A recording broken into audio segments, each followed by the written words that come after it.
Dès la fin de la guerre, il a eu la chance d'acheter une guitare à un noir américain qui avait fait le débarquement. Et cette Gibson, pratiquement, va séduire le célèbre manouche, grand guitariste jazzman, Django Reinhardt.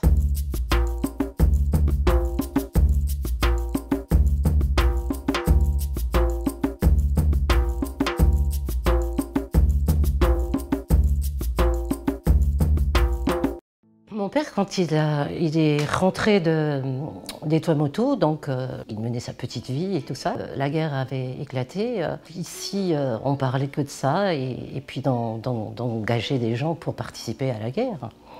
Et donc il s'est porté volontaire avec le bataillon du Pacifique.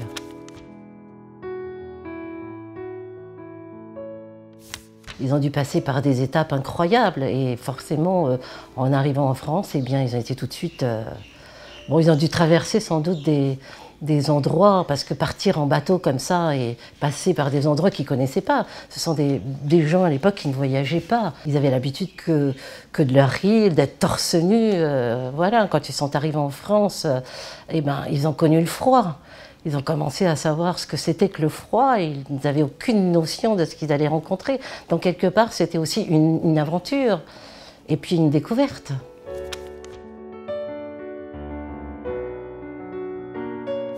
Ils ont fait plein de campagnes et il a eu la chance d'en sortir vivant, de toutes ces campagnes, de toutes ces traversées. Maintenant, je ne peux pas vous dire, il est certain qu'ils ont dû tuer pour pouvoir se protéger et naturellement, ils étaient forcés de le faire. Ils ne racontent pas grand-chose en fin de compte de la guerre parce qu'il y a de la violence et ils n'ont pas envie de raconter ce qu'ils ont fait, ce qu'ils ont...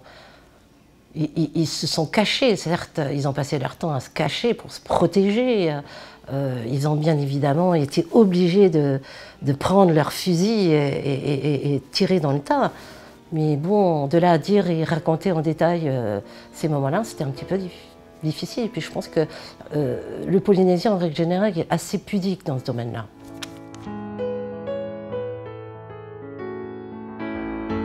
À la fin de la guerre, il faut savoir d'abord qu'ils ils étaient parrainés par des familles. Donc, dès la fin de la guerre, il a eu la chance d'acheter une guitare à un noir américain qui avait fait le débarquement. Et il va d'abord l'acheter parce que ça va lui permettre de participer financièrement, contribuer à la famille d'accueil où il était logé, comme tous les autres Polynésiens.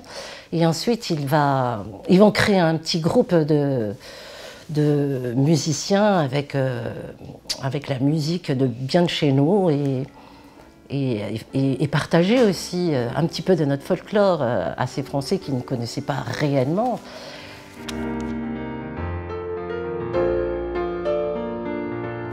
Django Reinhardt entend parler de ces musiciens qui avaient une drôle de façon, qui avaient une façon un peu spéciale de jouer, ça s'appelle le ta'iripa omutu, cette façon de taper, de pincer les cordes avec ses 3 doigts.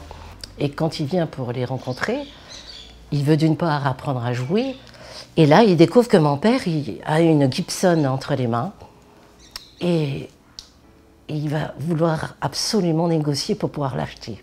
Alors, comme il ne pouvait pas l'avoir, cette guitare, Django Reinhardt, il leur dit, bon, eh bien, écoutez, je ne peux pas l'avoir, vous ne voulez pas me la vendre, alors je vais vous proposer la chose suivante, c'est de m'accompagner pendant mes tournées.